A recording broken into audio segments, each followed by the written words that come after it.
কলেজত আপুনি যেতিয়া জিএছ আছিলে আপুনি কাৰোবাক ৰেগিং কৰিছিলে ষ্টেজত আৰু সেই ৰেগিঙৰ পিছত আচলতে আপোনাৰ প্ৰেমতে পৰিছিলে তেখেত কিন্তু ৰেগিঙৰ ষ্টাইলো বেলেগ আছিলে আপোনাৰ প্ৰথম প্ৰেম কেনেকৈ হৈছিলে আমি দৰ্শকসকলক অকণমান জনাব বিচাৰিছোঁ তাৰপিছত আৰু বহু কথা আছে আমি কম দৰ্শকসকলক কিন্তু আপোনাৰ মুখত জানিব বিচাৰিছোঁ এতিয়া মনত আছেনে মনত আপুনি ইমান ব্যস্ত কিন্তু আপোনাৰ প্ৰথম প্ৰেম কেনেকৈ মোৰ প্ৰথম কেনেকৈ মোৰ মনত নাই কিন্তু সেইখিনি সময়তে ডেফিনেটলি কলেজত থাকিলে মানুহৰ সম্পৰ্ক হয়েই বা এটা আছিলে যে প্ৰবেবলি 87-88ত ৰিনিকিৰ লগত মোৰ চিনাকি তাৰপিছত গৈ 91ত বিয়া আৰু আজি 2016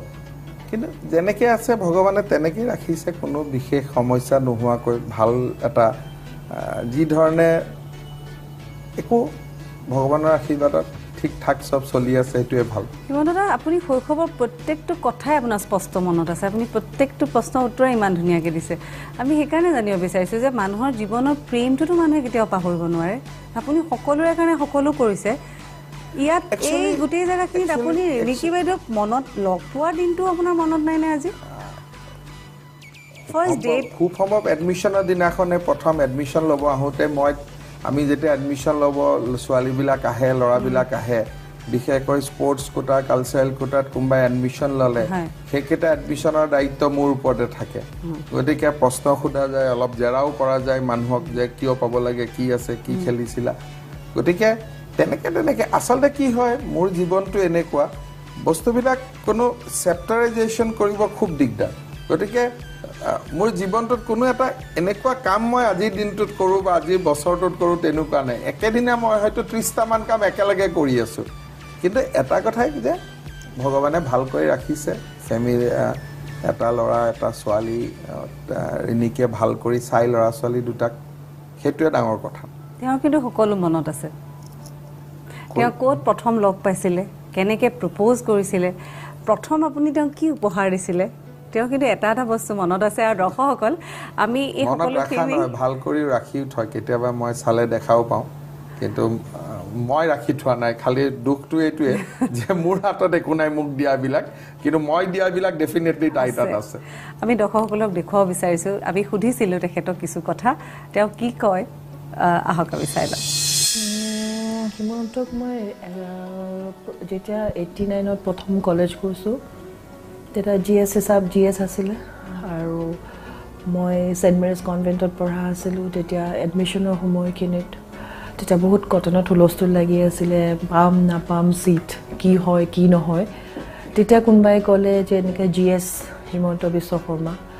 তেতিয়াই সেনেকৈয়ে গৈ যোৱাটোৱে তাৰমানে তেতিয়া প্ৰথম চাব গৈছিলোঁ আৰু কোন হিমন্ত বিশ্ব শৰ্মা তাৰপিছত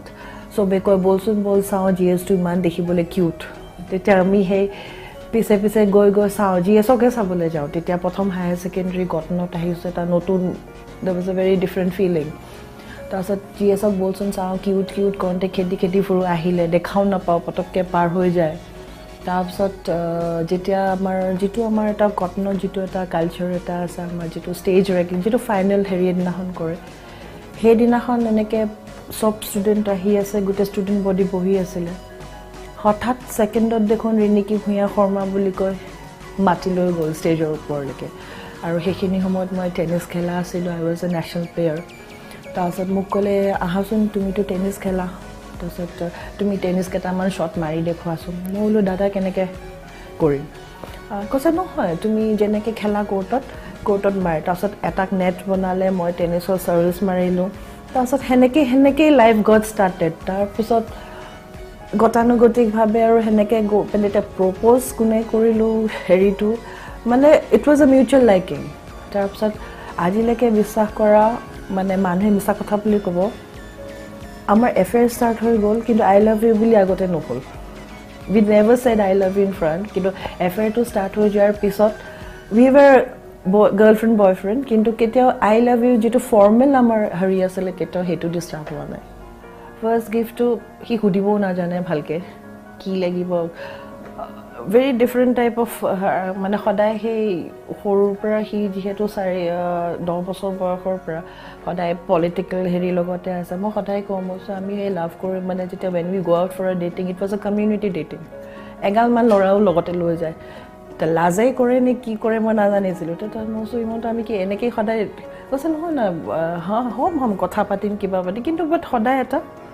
গ্ৰুপ এটা আছিলে তাৰপিছত সিও সেই একেলগে 3-4টামান লৈ আহে মোৰ 2-3টা তাৰপিছত আকৌ এখন ৰেষ্টুৰেণ্টতে আকৌ 2টা ছাইডত আকৌ ছাইডত যাওঁ বাকীখিনি ৰখি থাকে তাৰপিছত আকৌ ওলাই আহোঁ আকৌ সেনেকৈ আহি আছোঁ তেওঁ আপোনাক আৰু এষাৰ কথা ক'ব বিচাৰিছে ঘৰত থাকিলে এই কথাষাৰ তেওঁ কোৱা নহয়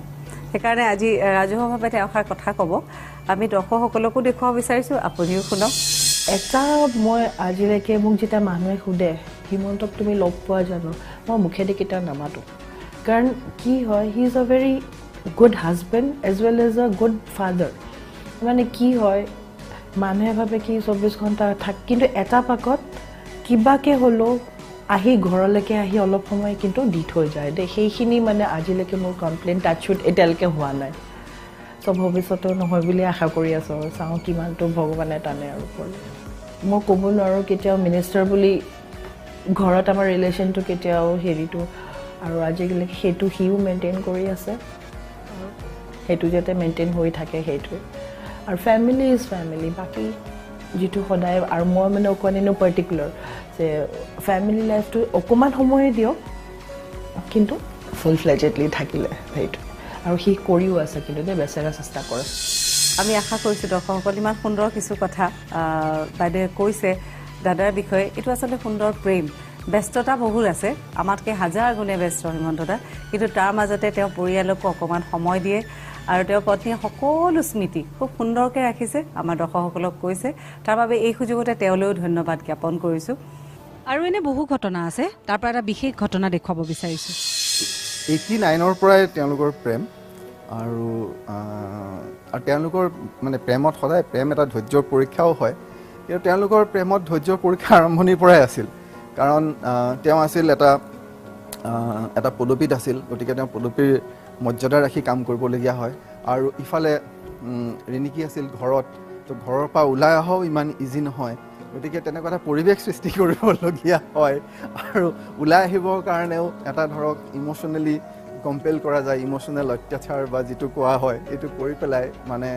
এনেকুৱা হৈছে যে ৰিণিকীক মই ফোন কৰিছোঁ কাইলৈ এইটো বাৰ্থডে আমি তেওঁৰ বাৰ্থডে পাতিম ৰেম্বুলত তুমি ইমানটা বজাত আহিবা তো আহি পেলাই পাইছে সি গিফ্ট চিফ্ট লৈ তাততো বহি আছোঁ অকল আমি দুজন মানুহ তাৰপিছতে মই লাহেকৈ মোৰ কিবা এটা কাম মনত পৰি আঁতৰি আহিছোঁ দুজন অলপ সময় বহিছে গৈছে আৰু পাছত বেচেৰি এটা চাৰ্টৰ কাপোৰ আৰু পেণ্টৰ কাপোৰ লৈ আহিছে গিফ্ট বাৰ্থডে গিফ্ট চাৰ্টটো মই চিলালোঁ পেণ্টটো তেওঁ চিলালে এই মুহূৰ্তত আৰু এটা প্ৰশ্ন সুধিব মনত আছে মানে মোৰ মনত পৰিছে আপুনি যেতিয়া বাইদেউক চাবলৈ গৈছিলে সেইখিনি সময়ত চাইকেল আছিলে চাইকেল লৈ প্ৰেমিকাৰ ঘৰত 10 বাৰমান অহা যোৱাৰ এটা ট্ৰেণ্ড এতিয়াও আছে কিন্তু তেতিয়া চাইকেল আছিল কিন্তু এবাৰ আপুনি এখন স্কুটাৰ কাৰোবাৰ পৰা লৈ আপুনি বাইদেউক চাবলৈ গৈছিলে ৰিণিকী বাইদেউ মনত পৰিছে নেকি কথাটো এনেকুৱা মোৰ গান্ধী বস্তিত ঘৰ আছিলে তেতিয়া গান্ধী বস্তিতে আমাৰ প্ৰতিদিন কাকতৰ স্বত্বাধিকাৰী জয়ন্ত বৰুৱা বা গোটেই পৰিয়ালটো তাতে আছিলে মই প্ৰায়ে জয়ন্তদাৰ তাত যাওঁ জয়ন্তদাৰ তাত গৈ কওঁ যে কিবা এটা কামত যাব লাগে বুলি জয়ন্তদাৰ পৰা মই স্কুটাৰখন লৈ লওঁ লৈ পেলাই কেতিয়াবা এদিন কেতিয়াবা দুদিন কেতিয়াবা 3 দিনলৈকে নাহোঁ মানুহজনে কিন্তু বিয়েৰো কৰিছিল মোক ইমান গালি গেলাজ নিদিছিলে লৈ গ'লে আৰু সেই স্কুটাৰৰ মাজত কেতিয়াবা ৰিণিকীও উঠি যায় কেতিয়াবা মোৰ লগৰ ল'ৰাই এটা জেগাত 4টাও উঠি ঘূৰি থাকে আৰু মানুহে আহি জয়ন্তদাৰ বহুত বন্ধু আহি খবৰ দিয়ে যে হিমন্তই তোৰ স্কুটাৰখনত 3টামান উঠাই লৈ ঘূৰি ফুৰিছে বুলি তেতিয়া মোক গালিও দিয়ে কিন্তু গালি দিয়া মই প্ৰত্যেকবাৰে ভাবোঁ আজি চাবিটো দি থৈ গ'লোঁ আৰু অহাবাৰ নিদিব কিন্তু 7 দিনমান পিছত আকৌ বুদ্ধি কৰি তেলাই তোলাই মই আকৌ স্কুটাৰখন লৈ যাওঁ গতিকে জয়ন্তদাৰ এখন স্কুটাৰ আছিল আৰু জয়ন্তদাৰ স্কুটাৰখন আধা ময়ে ভাঙিলোঁ সেইটো সময়ত সেইখিনি সময়ত আৰু এটা কথা আপুনি স্কুটাৰতে ৰিণিকী বাইদেউক ফুৰাবলৈ নিছিলে মনত পুৰা শ্বিলঙলৈকে নংপুলৈকে তাৰপিছত চেৰাপুঞ্জীলৈকে কিমানবাৰ স্কুটাৰত গৈছোঁ হিচাপ নাই কেতিয়াবা জয়ন্তদাই ৰাস্তাত দেখে ফুটপাথৰ পৰা চাই থাকে আমি গৈছোঁ তেওঁৰে স্কুটাৰ তেওঁ খোজকাঢ়ি গৈ আছে আমি ঘূৰি আছোঁ এনেধৰণৰ আৰু বহু কথা আছে দৰ্শকসকল চাই থাকক আমাৰ এই বিশেষ অনুষ্ঠান এটা বিৰতিৰ পিছত আমি পুনৰ আহি আছোঁ